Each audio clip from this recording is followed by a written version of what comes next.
Hello दोस्तों, मैं आपका गाइड, आपका दोस्त अनुराग पांडे और आप देख रहे हैं हमारा यूट्यूब चैनल। आधुनिक भारत का इतिहास चल रहा था। इसमें हमने पिछले वीडियो में आधुनिक भारत के में प्रेस का विकास और इसके बाद हमने पढ़ा था भारतीय राष्ट्रीय कांग्रेस से पहले की संस्थाएं। ठीक है, आज हम देखेंगे भारतीय राष्ट्रीय कांग्रेस। तो वीडियो को लास्ट तक जरूर देखें और चैनल को सब्सक्राइब करना ना भूलें। साथ में वीडियो को लाइक, शेयर, कमेंट ज़रूर करें। ठीक, चलिए शुरू करते हैं आज का वीडियो, जो यूपीएससी, स्टेट पीएससी, लेखपाल, बीईओ, आरओ, यूपीएससी पॉलिसी और अन्य परीक्षाओं के लिए महत्वपूर्ण होगा। शुरू करते हैं आज का वीडियो। चैप्टर है भारतीय राष्ट्रीय कांग्रेस। तो भारतीय राष्ट्रीय कांग्रेस स्थापना सबको पता है कि 1885 में हुई है। ए.ओ. ह्यूम के नेतृत्व में। ठीक है, लेकिन इसमें एक प्रश्न है कि भारतीय राष्ट्रीय कांग्रेस जो बनी उसकी एक अग्रदूत संस्था थी। मतलब कि भारतीय राष्ट्रीय कांग्रेस क्या है कि एक अखिल भारतीय स्तर पे एक संस्था है। उससे पहले एक संस्था बनी थी जिसका नाम था 1884 में बनी। नाम था इसका भारतीय राष्ट्रीय संघ। ठीक है, भारतीय राष्ट्रीय संघ जो था इसकी स्थापना हुई 1884 में। ठीक है ना, भारतीय राष्ट्रीय कांग्रेस की भारतीय राष्ट्रीय संघ की स्थापना 1884 में हुई है और यही जो है भारतीय राष्ट्रीय कांग्रेस की अग्रदूत मानी जाती है। ठीक है, अब देखिए, अब भारतीय राष्ट्रीय कांग्रेस की स्थापना कब हो रही है? 1885 में। तो 1885 में जब भारतीय राष्ट्रीय कांग्रेस की स्थापना की जा रही है तो उस समय एक सेवानिवृत्त अधिकारी है, ए.ओ. ह्यूम नाम है उसका। क्या नाम है? ए.ओ. ह्यूम। ए.ओ. ह्यूम नाम है इसका। इसके नेतृत्व में भारतीय राष्ट्रीय कांग्रेस की स्थापना होती है। ठीक, तो भारतीय राष्ट्रीय कांग्रेस की स्थापना 1885 में ए.ओ. ह्यूम के द्वारा तो होती है, लेकिन एक सबसे बड़ा सवाल है कि इसका पहला अधिवेशन कब हुआ है और कहाँ हुआ है, इसके अध्यक्ष कौन रहे हैं। आपको बता दें, इसका पहला अधिवेशन 28 दिसंबर 1885 को गोकुल दास तेजपाल संस्कृत विद्यालय बम्बई में हुआ था। कहाँ पे? गोकुल दास तेजपाल संस्कृत विद्यालय बम्बई में हुआ था 28 दिसंबर 1885 को। इसमें 72 प्रतिनिधियों ने भाग लिया था। ये बात ध्यान रखनी है। साथ में ध्यान रखना है कि W.C. बनर्जी नाम है उनका, व्योमेश चंद्र बनर्जी, जो कि इसके अध्यक्ष रहे और महासचिव रहे हैं ए.ओ. ह्यूम। तो स्टेटमेंट के रूप में भी आता है कि भारतीय राष्ट्रीय कांग्रेस की स्थापना व्योमेश चंद्र बनर्जी के नेतृत्व में हुई। तो स्टेटमेंट गलत है। भारतीय राष्ट्रीय कांग्रेस का नेतृत्व और अध्यक्षता ए.ओ. ह्यूम ने की थी, तो भी गलत है। तो सही क्या है? सही है कि भारतीय राष्ट्रीय कांग्रेस की स्थापना ए.ओ. ह्यूम के नेतृत्व में हुई और इसके पहले अधिवेशन की अध्यक्षता कहाँ? गोकुल दास तेजपाल संस्कृत विद्यालय में 72 प्रतिनिधियों की उपस्थिति में W.C. बनर्जी के नेतृत्व में की अध्यक्षता में हुआ था पहला अधिवेशन। ठीक है, अब सवाल आता है कि ए.ओ. ह्यूम एक अधिकारी था, रिटायर्ड, तो उसने तो स्थापना की, लेकिन उस समय भारत में कार्यकाल किसका रहा होगा? तो कार्यकाल जो था वो था लॉर्ड डफरिन का। आपको पता है कि वायसराय बनने लग गया था 1858 भारत परिषद अधिनियम। ठीक है, तो तब से वायसराय जब बनने लग गए और 1885 में हो रहा है इसका अधिवेशन, इसकी इसकी स्थापना। तो उस समय लॉर्ड डफरिन जो थे वो थे वायसराय। ठीक है, चलिए अब देखिए, लॉर्ड डफरिन ने कांग्रेस के समय में ही कांग्रेस की स्थापना होती है और वो जो है कांग्रेस के बारे में कुछ बोलते हैं। क्या है कि यह एक सूक्ष्मदर्शी अल्पसंख्यकों की संस्था है। क्या बोलते हैं कि यह एक सूक्ष्मदर्शी अल्पसंख्यकों की संस्था है। अब उद्देश्य क्या रहे होंगे, भारतीय राष्ट्रीय कांग्रेस की स्थापना के उद्देश्य क्या रहे होंगे? उद्देश्य थे कि अंग्रेज इसको एक सेफ्टी वाल्व के रूप में यूज करना चाहते थे। जैसे कि क्या है कि बहुत सारे क्रांतिकारी थे, बहुत सारे दल बन गए थे, तो वो सब क्या है कि अंग्रेज़ों के खिलाफ कहीं न कहीं इधर आवाज़ उठाते रहते थे। तो अंग्रेज़ों को क्या एक इन सबको एक जगह इकट्ठा रखना था। इकट्ठा रखने का मतलब ये नहीं था कि आपका कोई फ़ायदा होने वाला है, ठीक? वो ये सोचे कि अगर एक मंच तैयार कर दिया जाए भारतीय राष्ट्रीय कांग्रेस के रूप में, तो ये बहुत बड़े मंच के रूप में सामने रहेगा और इनके कुछ प्रतिनिधि से बातचीत करते रहेंगे, तो उससे लोगों को ये लगेगा नहीं, हमारे प्रतिनिधि अंग्रेज़ों से बात करते हैं और अंग्रेज़ उनको कुछ न कुछ हमारे लिए रियायत दे रहे हैं। ठीक है, तो सेफ्टी वॉल्व की तरह काम करने का एक उद्देश्य था इसका। ठीक है, चलिए अब इसमें एक चीज़ ध्यान रखना है कि भारतीय राष्ट्रीय संघ का नाम लिए हैं, तो भारतीय राष्ट्रीय संघ जो है भारतीय राष्ट्रीय कांग्रेस की अग्रदूत रही है। तो भारतीय राष्ट्रीय संघ जो कि भारतीय राष्ट्रीय कांग्रेस की अग्रदूत रही, तो इसका नाम बदला किसने था? ठीक है, तो दादा भाई नौरोजी हैं, दादा भाई नौरोजी। ठीक है, दादा भाई नौरोजी के सुझाव पर क्या किया गया है, भारतीय राष्ट्रीय संघ का नाम बदल दिया गया और उसका नाम रखा गया क्या, भारतीय राष्ट्रीय कांग्रेस। ठीक है, चलिए आगे देखते हैं। फिर उसके बाद क्या है, दूसरे अधिवेशन में आते हैं। तो दूसरे अधिवेशन में अध्यक्षता करते हैं दादा भाई नौरोजी। दूसरे अधिवेशन में की अध्यक्षता कौन करता है? दादा भाई नौरोजी कर रहे हैं और ये हुआ है 1886 में कलकत्ता में। 1886 भारतीय राष्ट्रीय कांग्रेस का दूसरा अधिवेशन कलकत्ता में हुआ, अध्यक्षता की दादा भाई नौरोजी ने। इसमें जो है इंडियन नेशनल कॉन्फ्रेंस, ध्यान रखना है कि दूसरे वाले अधिवेशन में जो कि कलकत्ता में हुआ दादा भाई नौरोजी की अध्यक्षता में, इसमें इंडियन नेशनल कॉन्फ्रेंस का विलय कर लिया गया, इंडियन नेशनल कॉन्फ्रेंस का। ठीक है, ना कि इंडियन नेशनल कांग्रेस का। इंडियन नेशनल कॉन्फ्रेंस मतलब भारतीय राष्ट्रीय संघ जो थी उसका विलय कर लिया गया 1886 के दूसरे अधिवेशन में कलकत्ता वाले में। ठीक, दादा भाई नौरोजी अध्यक्ष थे। अब दादा भाई नौरोजी अध्यक्ष कब कब रहे हैं ये भी थोड़ा ध्यान रखना है। तो दादा भाई नौरोजी कुल मिला के 3 बार अध्यक्ष रहे। कब कब रहे?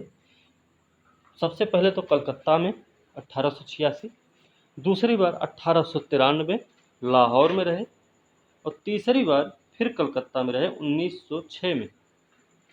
प्रश्न आता है कि सबसे ज़्यादा बार कांग्रेस की अध्यक्षता किसने की?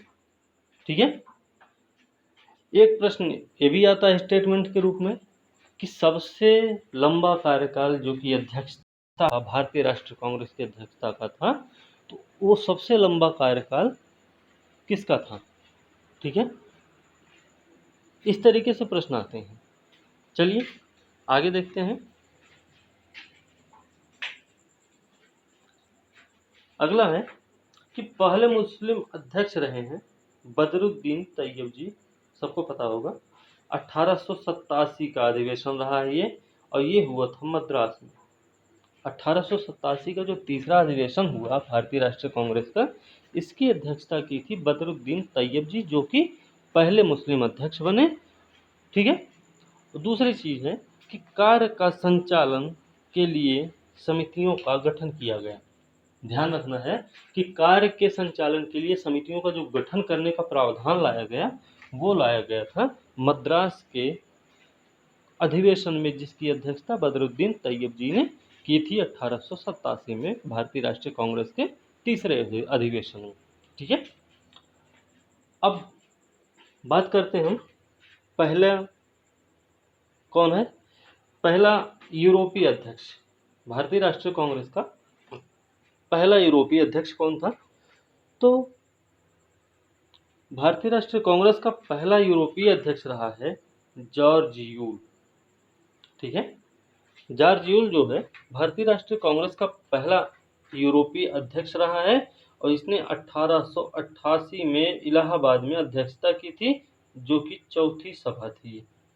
तो चौथी सभा थी, इलाहाबाद में हुई थी, जॉर्ज यूल ने अध्यक्षता की थी, पहला यूरोपीय अध्यक्ष बना 1888 में। ठीक है। चलिए आगे देखते हैं।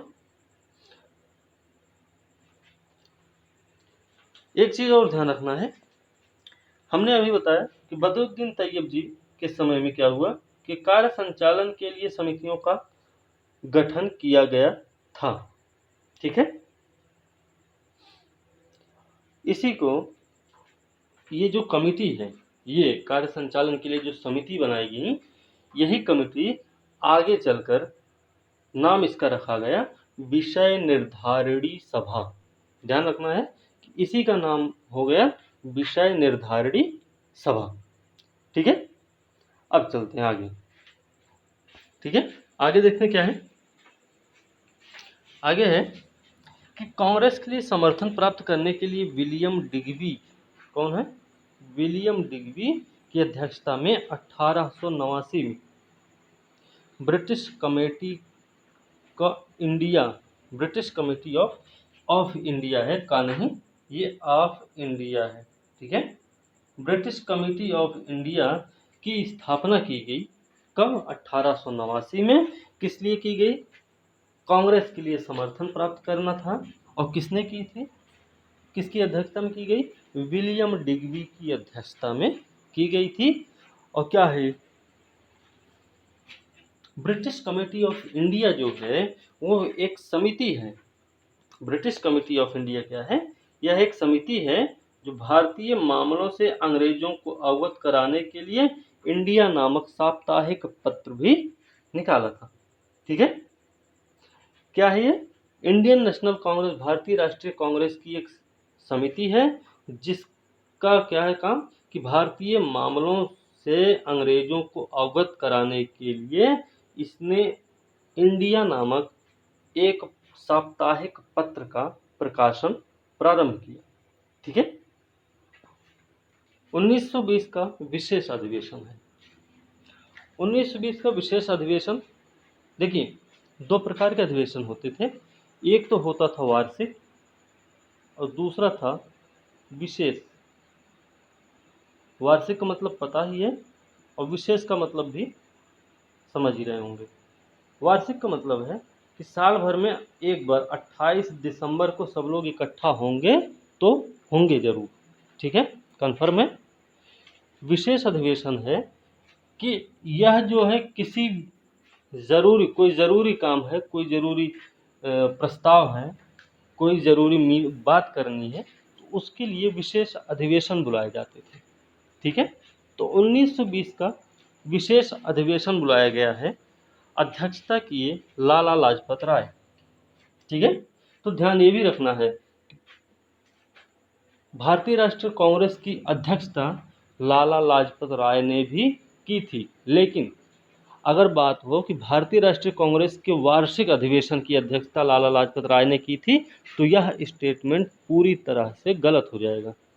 ठीक है। लेकिन अगर इसमें आ जाए कि कलकत्ता के विशेष अधिवेशन की अध्यक्षता जो कि 1920 में हुई थी, इसकी अध्यक्षता लाला लाजपत राय ने की थी, तो बात सही है। दूसरे हिसाब से कैसे सही होगा कि भारतीय राष्ट्रीय कांग्रेस की अध्यक्षता कलकत्ता में 1920 में लाला लाजपत राय ने की थी। इसमें ना तो विशेष है ना तो वार्षिक है, कुछ भी है, लेकिन है अध्यक्षता तो किए थे। तो इस हिसाब से देखा जाए तो दो तरीके से सही है, एक तरीके से गलत हो सकता है। ठीक है, ये ध्यान रखना है। तो क्या है कि विशेष अधिवेशन 1920 में बुलाया गया, लाला लाजपत राय अध्यक्ष रहे, कलकत्ता में हुआ। इसमें असहयोग का प्रस्ताव स्वीकार किया गया था।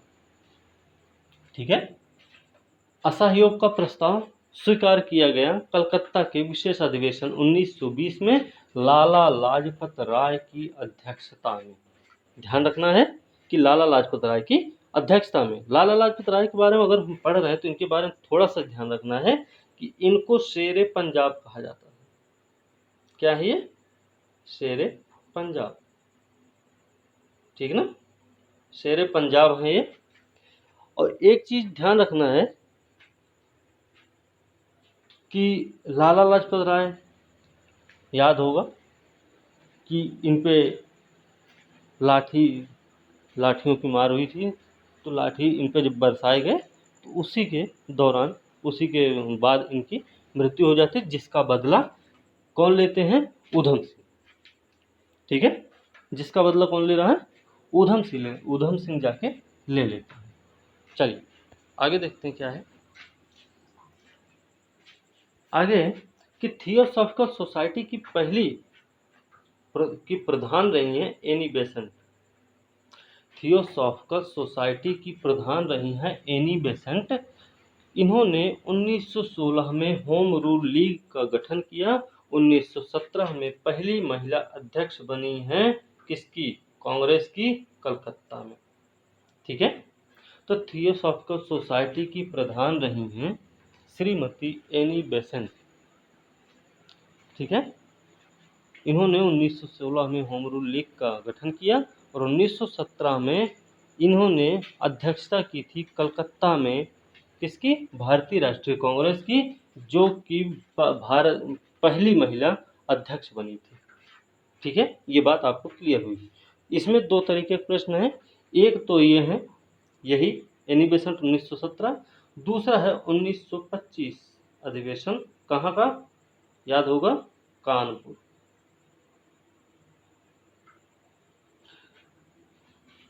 प्रश्न उठता है, स्टेटमेंट ही मानते हो कि भारतीय राष्ट्रीय कांग्रेस की पहली महिला अध्यक्ष कलकत्ता अधिवेशन 1917 में एनी बेसेंट ने की थी। बात तो सही है, लेकिन अगर यहीं पे आए कि भारतीय राष्ट्रीय कांग्रेस की पहली महिला अध्यक्ष, पहली भारतीय महिला अध्यक्ष की बात अगर आती है, जिसने 1925 के कानपुर अधिवेशन की अध्यक्षता की थी, उनका नाम है सरोजिनी नायडू। तो ये भी बात सही है। ठीक है, तो थोड़ा सा ध्यान रखना कि पहली महिला और पहली भारतीय महिला। ठीक है, चलिए आगे देखते हैं। हमने आपको बताया था, अच्छा 27वां अधिवेशन है, थोड़ा इसको देखें। तो अधिवेशन 1912 में हो रहा है। कहाँ पे हुआ भाई? बांकीपुर है। बांकीपुर कहाँ है? बिहार में। बिहार में बांकीपुर एक जगह है।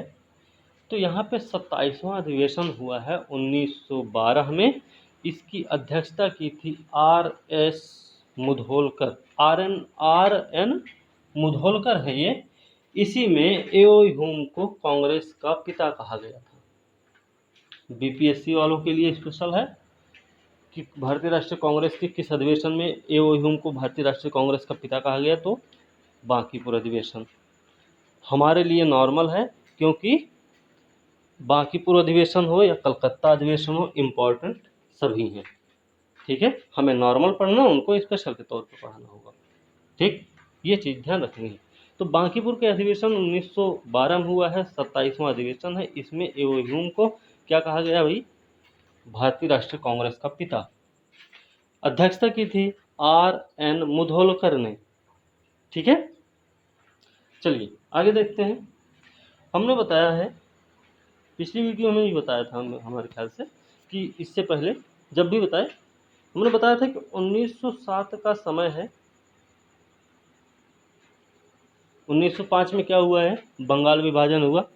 1905 के बंगाल विभाजन में नरम दल और गरम दल मिलके काम किए, ठीक है, दोनों ने मिलके काम किया, विरोध किए दोनों लोग। फिर आगे आता है कि जब बंग भंग आंदोलन चल रहा था तो उस समय गरम दल और नरम दल क्या है कि कांग्रेस के अंदर में ही रह के काम कर रहे थे, लेकिन दोनों के विचार थोड़े से मैच नहीं कर रहे थे, बस बाकी थे साथ में ही, क्योंकि संस्था एक ही थी। प्रश्न है, स्टेटमेंट के रूप में आया हुआ है प्रश्न कि बंग भंग आंदोलन के समय नरम दल और गरम दल दोनों एक साथ काम कर रहे थे, एक साथ विरोध किया। दूसरा स्टेटमेंट होता है कि बंग भंग आंदोलन के दौरान कांग्रेस, नरम दल और गरम दल अलग अलग होकर काम करने लग गए। तो स्टेटमेंट दूसरे पे ध्यान रखना है कि दूसरा स्टेटमेंट आपका गलत है। क्यों? क्योंकि ये दोनों अलग होके काम नहीं कर रहे थे, दोनों लोग कांग्रेस के अंदर में ही रह के काम कर रहे थे, बस थोड़ा सा तरीका अलग था, लेकिन थे दोनों लोग एक साथ, सपोर्ट भी एक दूसरे को करते थे, लेकिन थोड़े से विचार जो है अलग हो गए, ठीक है।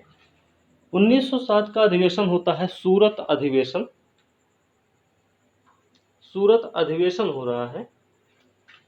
यहाँ पे क्या है कि सूरत अधिवेशन में कांग्रेस में फूट पड़ जाती है। अब फूट पड़ने का क्या है भाई, फूट पड़ने का हो सकता है एक गरम दल है, एक गरम दल है और एक नरम दल है। तो ये गरम दल वाले क्या हैं और ये नरम दल वाले क्या हैं। गरम दल वाले थोड़े से एग्रेसिव होके काम करना चाहते हैं, नहीं ठीक है, हमारे यहाँ है, हमसे ऐसी बात करते हैं ये लोग, हमारे यहाँ के लोगों के साथ बदसलूकी कर रहे हैं, हम नहीं बर्दाश्त करेंगे, हम इनसे छीन लेंगे, आज़ादी छीन लेंगे। वहीं नरम दल वाले क्या हैं, अरे नहीं, चिट्ठी भेजेंगे, बात करेंगे, मिलेंगे, मीटिंग होगी, देखते हैं कुछ ना कुछ हल तो निकाला जाएगा। तो दोनों में ये अंतर था। 1907 का सूरत अधिवेशन जब होता है तो उसमें बात कहाँ अटकती, बात कहाँ भिड़, ये दोनों कहाँ लड़ जाते हैं, लड़ते हैं अध्यक्षता वाले चुनाव पर, ठीक है। तो अब अध्यक्षता वाले चुनाव पे जब ये दोनों भिड़ जाते हैं तो उसमें क्या होता है कि कांग्रेस में फूट हो जाती है, इसमें नरम दल और गरम दल दोनों अलग अलग हो जाते हैं। नाम सुना होगा आप लोगों ने, गरम दल के रूप में बाल, लाल, पाल, ये तीन लोग हैं। कौन कौन भाई? बाल, लाल, पाल, बीजी तिलक, लाला लाजपत राय, बिपिन चंद्र पाल, तीन लोग हैं ये, ठीक। तो अध्यक्षता वाले पद के लिए कांग्रेस का विभाजन हुआ गरम दल और नरम दल में, इनको मिलाना भी था, ठीक है, क्योंकि अगर दोनों लोग अलग अलग काम करेंगे तो कमज़ोर हो जाएंगे, समूह में काम करेंगे तो मजबूती रहेगी, अंग्रेज़ों को भी थोड़ा प्रेशर बनेगा अंग्रेज़ों पे, ठीक है। तो बात हुई कि भाई 1916 का लखनऊ अधिवेशन होने वाला है, अंबिका चरण मजूमदार कौन है, अध्यक्ष बनेंगे। और जगह कौन सी चूज की गई है भाई अधिवेशन के लिए, लखनऊ का नदवा कॉलेज, लखनऊ का नदवा कॉलेज चुना गया है कि यहीं पे अधिवेशन होना है, किसके, अंबिका चरण मजूमदार या फिर AC मजूमदार, ठीक है। तो 1916 का अधिवेशन होता है लखनऊ में के नदवा कॉलेज में। नदवा कॉलेज अगर लखनऊ के हैं आप तो आपको पता होगा कि गोमती नदी के जस्ट सामने, गोमती नदी के सामने ही है। और आप गए होंगे अगर, तो जब परिवर्तन चौक से पहले, जब आप जैसे आईटी चौराहे लखनऊ यूनिवर्सिटी पार करते हुए आप जाते हैं, तो आपको पुल नहीं पार करना है, ठीक है। लखनऊ यूनिवर्सिटी से आप परिवर्तन चौक की ओर जा रहे हैं तो आपको नदी का पुल नहीं पार करना, उससे पहले ही रोड निकली है। तो वहाँ उधर से जाते हुए वहाँ पे नदवा कॉलेज दिखता है, ठीक है, उधर ही है। तो नदवा कॉलेज जगह चुना गया। तो इसमें क्या हुआ कि लखनऊ अधिवेशन जो 1916 होता है उसमें नरम दल और गरम दल का विलय कर लिया जाता है, पहली चीज। दूसरी चीज क्या है कि मुस्लिम लीग और कांग्रेस में समझौता होता है। मुस्लिम लीग और लखनऊ के कांग्रेस के बीच जो समझौता हो रहा है उसको बोलते हैं लखनऊ पैक्ट, लखनऊ समझौता, ठीक है। अध्यक्षता हमने बताया था एसी मजूमदार ने की है। कॉलेज का नाम हमने बताया क्या, नदवा कॉलेज। इसमें एक नारा दिया गया बीजी तिलक के द्वारा। बीजी तिलक, तिलक कौन है, ध्यान होना चाहिए, हमने वार्षिक अधिवेशन के बारे में बताया है 28 दिसंबर।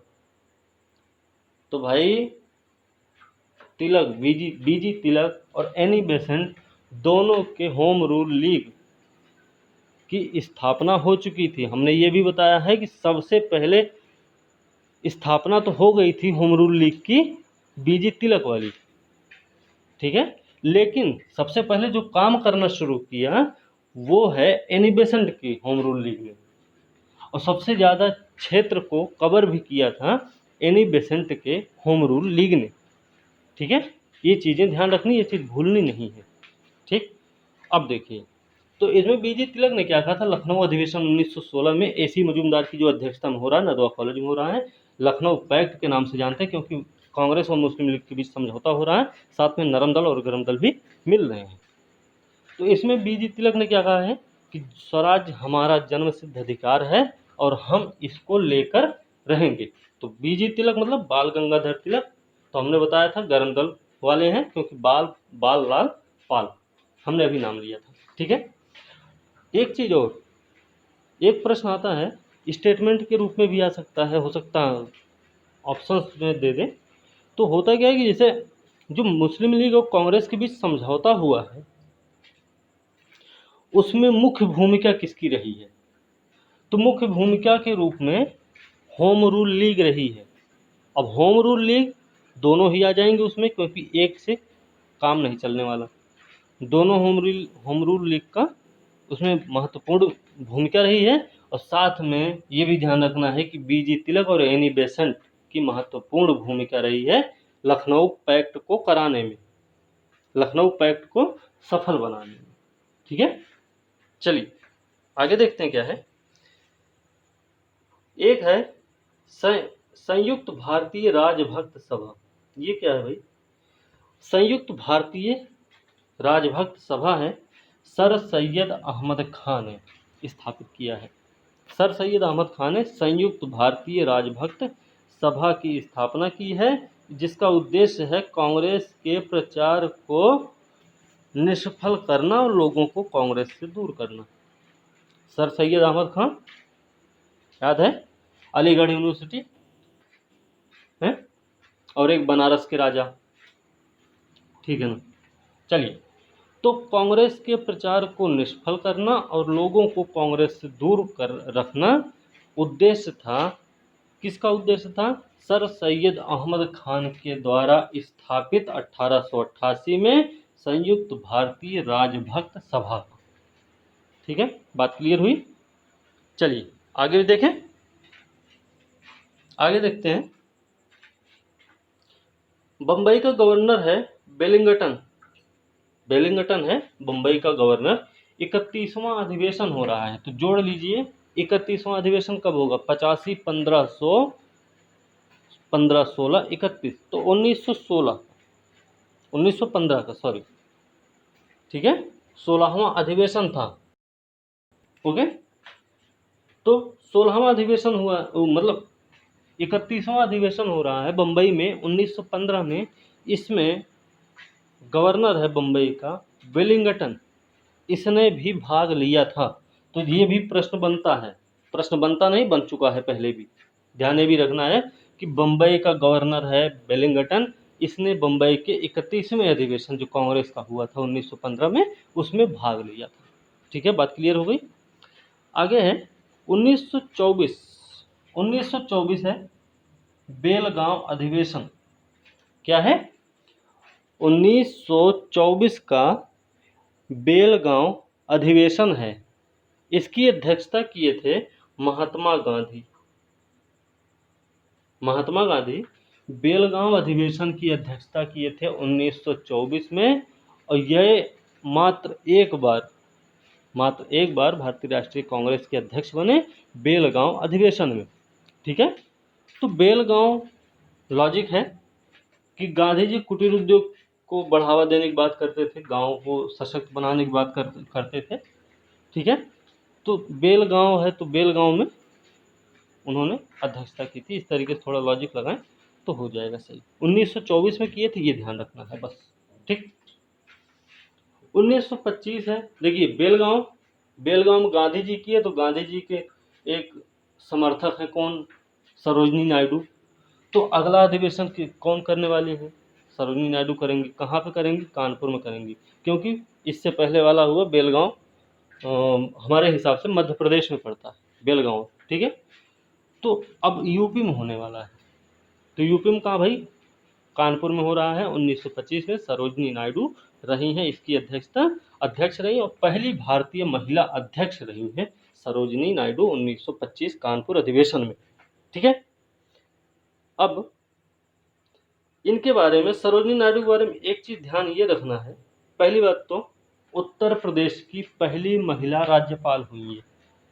ठीक है, उत्तर प्रदेश की पहली महिला राज्यपाल सरोजनी नायडू हुई। साथ में कवयित्री हैं ये, कवयित्री। हिंदी भी सही रखनी है, क्योंकि सीसेट में हिंदी भी थोड़ी बहुत आती है, यूपी पीसीएस वाले भी। ठीक है, बाकी और सारी परीक्षाएं देते हैं उसमें भी हिंदी आता है थोड़ा बहुत। तो कवयित्री बोलते हैं उनको। वो कवयित्री थी, प्रख्यात कवयित्री, और राष्ट्रवादी नेता भी थी। ये भी चीज आपको ध्यान रखना है। तो प्रख्यात कवयित्री और राष्ट्रवादी नेता थी, साथ में उत्तर प्रदेश की पहली महिला राज्यपाल भी रही है। ठीक है, चलिए आगे देखें। आगे है कि जवाहरलाल नेहरू के बारे में बात हो रही है। पंडित जवाहरलाल नेहरू। तो पंडित जवाहरलाल नेहरू ने अध्यक्षता की है, कब की? किसकी? कांग्रेस की। कितनी बार किए हैं? 3 बार। चलिए, तो 3 बार इन्होंने अध्यक्षता की है। एक तो किए 1929 में, दूसरा 36, तीसरा 37। 29, 36 और 37 की अध्यक्षता किए थे पंडित जवाहरलाल नेहरू। 29 का अधिवेशन हुआ था लाहौर में, जहां पे पूर्ण स्वराज की मांग को स्वीकार किया गया था। आपको पता होगा, आप पढ़े भी होंगे कि लाहौर का अधिवेशन जो होता है 1929 का 28 दिसंबर 1929 को लाहौर अधिवेशन हो रहा है। तो इसमें पूर्ण स्वराज की मांग को एक्सेप्ट किया गया, स्वीकार किया गया है, प्रस्ताव को माना गया। दूसरी चीज है जो 26 जनवरी 1949, ये 26 जनवरी 1950 को संविधान लागू किया गया। तो हमारे इतिहास में उसका एक विशेष महत्व है कि 26 जनवरी के दिन क्या हुआ था? ठीक है, रावी नदी के तट पे नेहरू जी ने 1930 में झंडा फहरा के पहला अपना क्या पूर्ण स्वराज दिवस मनाया था। ठीक है, ये इतिहास है इसका, इतना ध्यान रखना है। ठीक, दूसरा 1936 का जो लखनऊ अधिवेशन हुआ है, इसमें समाजवाद को भारतीय समस्या को हल करने की कुंजी कहा था। किसने? पंडित जवाहरलाल नेहरू जी ने। तो नेहरू जी ने क्या कहा था लखनऊ अधिवेशन 1936 में कि समाजवाद जो है वो भारतीय समस्या को हल करने की एक चाबी है। ठीक है, वो ताले वाली चाबी नहीं, हो सकता है वो ताले वाली चाबी ही हो। ठीक है, चलिए 1937 फैजपुर अधिवेशन की अध्यक्षता भी पंडित जवाहरलाल नेहरू ने की थी। अगला अधिवेशन है हरिपुरा अधिवेशन। हरिपुरा अधिवेशन हो रहा है 1938 में। 1938 का जो हरिपुरा अधिवेशन हो रहा है, इसकी अध्यक्षता किए थे सुभाष चंद्र बोस। सुभाष चंद्र बोस ने 1938 के हरिपुरा अधिवेशन की अध्यक्षता की थी। ध्यान ये रखना है कि अगली वाली जो अध्यक्षता होने वाली थी, त्रिपुरी संकट के नाम से हम जानते हैं, सुने होंगे। तो त्रिपुरी संकट आता है 1939 में। क्यों आता है भाई? 1939 में पट्टाभी सीतारमैया और कौन, सुभाष चंद्र बोस, दो लोग अध्यक्ष पद के लिए चुनाव लड़ते हैं। पट्टाभी सीतारमैया की हार होती है और सुभाष चंद्र बोस जीत जाते हैं। उसमें गांधी जी के सम्मान के लिए सुभाष चंद्र बोस ने क्या किया, अध्यक्ष के पद से त्यागपत्र दिया और 1939 में ही उन्होंने फॉरवर्ड ब्लॉक की स्थापना की थी। ध्यान रखना, अध्यक्ष का त्यागपत्र देने के बाद उन्होंने फॉरवर्ड ब्लॉक की स्थापना की थी। ठीक है, ये चीज ध्यान रखना है। चलिए, सबसे लंबा कार्यकाल है मौलाना आजाद का। ठीक है, मौलाना आजाद का सबसे लंबा कार्यकाल रहा है अध्यक्ष वाला, कांग्रेस की अध्यक्षता के लिए। क्यों क्यों रहा है? क्योंकि एक तो टाइम क्या चल रहा है, 1939 से 1945 तक विश्व युद्ध चल रहा, दूसरा, और इसके बीच में अध्यक्ष ये अधिवेशन नहीं हुए हैं अभी। ठीक है, तो मौलाना आज़ाद को 40 से लेकर 45 तक अध्यक्ष बने रहे ये, और सबसे नई उम्र के रहे हैं यही। ठीक है, तो सबसे नई उम्र के अध्यक्ष कौन है कांग्रेस के? मौलाना आज़ाद। सबसे लंबा कार्यकाल किसका रहा? मौलाना आज़ाद का। एक साथ रहा है, यह नहीं कि कूद कूद के नहीं। 39 में रहे, फिर 42 में, 42 में, फिर 45 में बने, ऐसा नहीं। वो बने 40 से लेकर 45 तक लगातार, ये वाले में सबसे लंबा कार्यकाल है। ठीक है, लंबा कार्यकाल और अधिक बार, दोनों में बहुत डिफरेंट होता है, ये ध्यान रखना है, इसमें कोई चूक नहीं होनी चाहिए। ठीक, 1938 के हरिपुरा अधिवेशन में जवाहरलाल नेहरू की अध्यक्षता में राष्ट्रीय नियोजन समिति का गठन किया गया था। सुभाष चंद्र बोस हरिपुरा अधिवेशन की अध्यक्षता कर रहे हैं 1938 के। इसी में एक समिति बनाई गई, नाम है राष्ट्रीय नियोजन समिति। राष्ट्रीय नियोजन समिति है। ठीक है, तो इसका जब गठन हो रहा है तो उसके अध्यक्ष बने कौन? जवाहरलाल नेहरू। ठीक है, हरिपुरा अधिवेशन में ही हुआ, ये भी ध्यान रखना है। 1938 में हुआ है, ये भी ध्यान रखना है। कौन सी नाम क्या था? राष्ट्रीय नियोजन समिति। ठीक है, ठीक है ना। चलिए आगे देखते हैं। 1946 का समय है, मेरठ का अधिवेशन है। अधिवेशन कब हो रहा? 28 दिसंबर को। आज़ादी कब मिलने वाली है? अगस्त 1947 में। कितना? 8 महीने का डिफरेंस है। डिफरेंस कितना है? 8 महीने का। ठीक है, 8 महीने के डिफरेंस में 1946 में अध्यक्षता किए हैं मेरठ अधिवेशन की जेबी कृपलानी। तो जेबी कृपलानी जब 1946 में अध्यक्ष बन गए मेरठ अधिवेशन के, तो उसके बाद दूसरा अधिवेशन कब होगा? 28 दिसंबर को होगा, 1947 में होगा। उससे पहले ही भारत को आज़ादी मिल जाती है। तो इसका सीधा सीधा मतलब है कि जेबी कृपलानी भारतीय स्वतंत्रता के समय भारतीय राष्ट्रीय कांग्रेस के अध्यक्ष रहे हैं। ठीक है, इसमें भी कोई दिक्कत नहीं। चलिए, स्वतंत्रता के बाद गांधी जी ने सुझाव दिया था, बहरहाल सुझाव नहीं माने, फिर भी उन्होंने सुझाव दे दिया था कि अब कांग्रेस को ख़त्म कर देना चाहिए। ठीक, कोई दिक्कत नहीं, उससे ख़त्म करें या फिर रखे रहें, उससे कोई फर्क नहीं पड़ेगा। ठीक है, अब तो स्वतंत्रता मिल चुकी है। चलिए, 1911 है कलकत्ता का अधिवेशन। 1911 का कलकत्ता अधिवेशन है। इसमें क्या है कि जनगण मन गाया गया था। ठीक है, क्या ये? तो ध्यान रखना है कि 1911 का जो कलकत्ता अधिवेशन हुआ है, इसकी अध्यक्षता किसने की है? तो इसकी अध्यक्षता किए हैं पंडित बिशन नारायण धर, नाम है इनका, बिशन BN धर। ठीक है ना, या फिर बिशन नारायण धर नाम है, इसमें पहली बार जन गण मन गाया गया था। ठीक है ना। चलिए आगे है 1919 अमृतसर अधिवेशन है। 1919 का अमृतसर अधिवेशन हुआ है। इसकी अध्यक्षता किसने की थी? 1919 के अमृतसर अधिवेशन की अध्यक्षता की थी मोतीलाल नेहरू ने। ठीक है। तो 1919 के अमृतसर अधिवेशन की अध्यक्षता मोतीलाल नेहरू ने की थी। इसी में अंतिम रूप से बीजी तिलक शामिल हुए थे। पता याद होना चाहिए कि बीजी तिलक की मृत्यु 1920 में हुई थी, अगस्त में। ठीक है, जब तिलक कोष बनाया गया था। याद होगा कि 1 या 2 अगस्त को इनकी मृत्यु हुई थी। 8 या 9 अगस्त 1920 से असहयोग आंदोलन शुरू होने वाला था हमारे यहाँ। और क्या किया गया था? तिलक कोष बनाया गया था। ठीक है, और जिसका रिकॉर्ड रहा है। ठीक है ना। उसमें बहुत सारे लोगों ने सहयोग दिया। गांव की महिलाओं ने भी बहुत सहयोग दिया उसमें, अपने जेवर, पैसे, सब कुछ दिए उन लोगों ने। ठीक है, थोड़ा सा इतिहास पढ़ने में उनको भी याद करना जरूरी है, जिन्होंने अपना थोड़ा बहुत ही सही लेकिन योगदान जरूर दिया था। ठीक है ना। चलिए, तो भाई अमृतसर अधिवेशन अध्यक्षता की मोतीलाल नेहरू ने, और इसमें अंतिम रूप से शामिल हुए थे बीजी तिलक। ठीक है, हमने बताया था कि 1920 का कलकत्ता अधिवेशन हुआ है, और वो कौन सा अधिवेशन है? 36वां अधिवेशन, ये विशेष अधिवेशन रहा है कलकत्ता वाला। लाला लाजपत राय की अध्यक्षता रही है यहीं पे। असहयोग आंदोलन का प्रस्ताव पास किया गया था।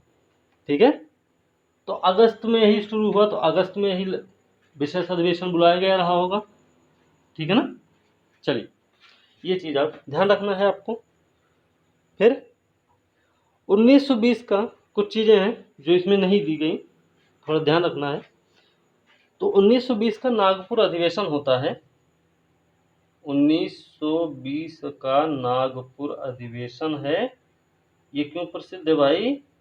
ये प्रसिद्ध है इसलिए कि कांग्रेस संविधान में परिवर्तन किया गया है। कांग्रेस संविधान में क्या किया गया? संविधान में परिवर्तन किया गया। ये अपना संविधान नहीं, कांग्रेस का संविधान। कैसे? कि सदस्यता लेने के जो तरीके रहे, जो शर्तें रही हैं, उनमें थोड़ा सा बदलाव किया गया है।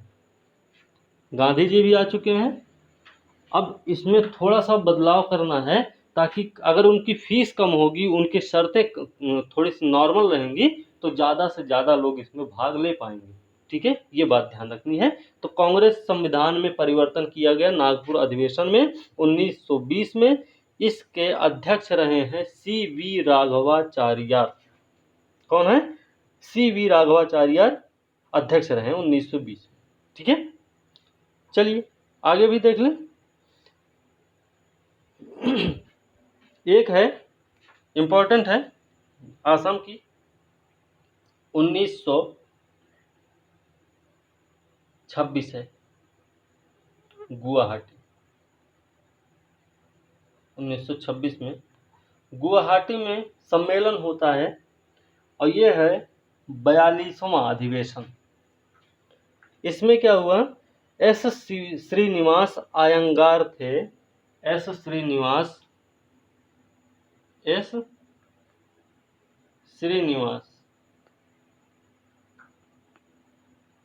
अयंगार थे, इन्होंने इसकी अध्यक्षता की थी। और यहाँ पे तय किया गया कि जो भी सदस्य हैं उनको खादी का कपड़ा पहनना जरूरी है।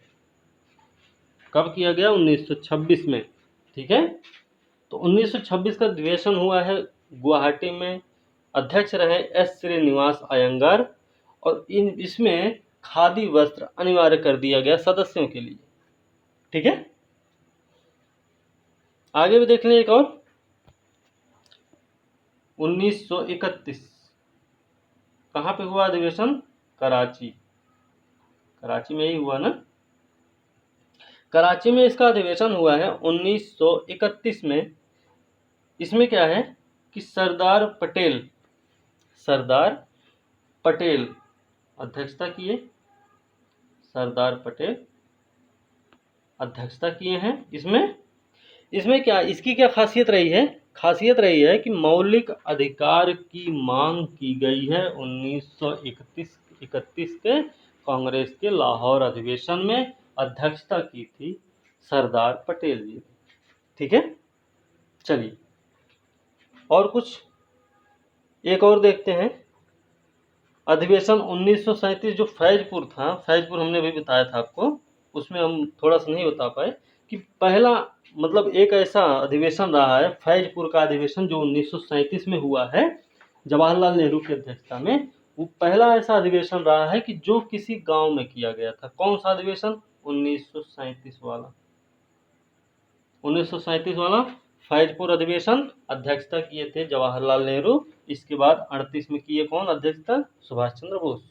ठीक है, चलिए ठीक है।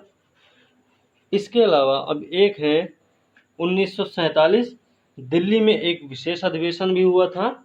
1947 में दिल्ली में हुआ विशेष अधिवेशन हुआ है। अध्यक्षता किए थे डॉक्टर राजेंद्र प्रसाद। डॉक्टर राजेंद्र प्रसाद 1947 की अध्यक्षता, विशेष अधिवेशन की अध्यक्षता डॉक्टर राजेंद्र प्रसाद ने की थी। ये भी चीज आपको ध्यान में रखनी है। ठीक है, तो आज की क्लास यहीं पर हम समाप्त करते हैं। अब अगली वीडियो के साथ हम कल मिलेंगे। और वीडियो अगर अच्छी लगी है तो लाइक शेयर कमेंट जरूर करें। साथ में चैनल को सब्सक्राइब करना ना भूलें। बेल आइकन को दबाएं ताकि आपको नोटिफिकेशन मिलती रहेगी। ठीक है, तो अगली वीडियो के साथ अब कल मिलते हैं। तब तक के लिए धन्यवाद।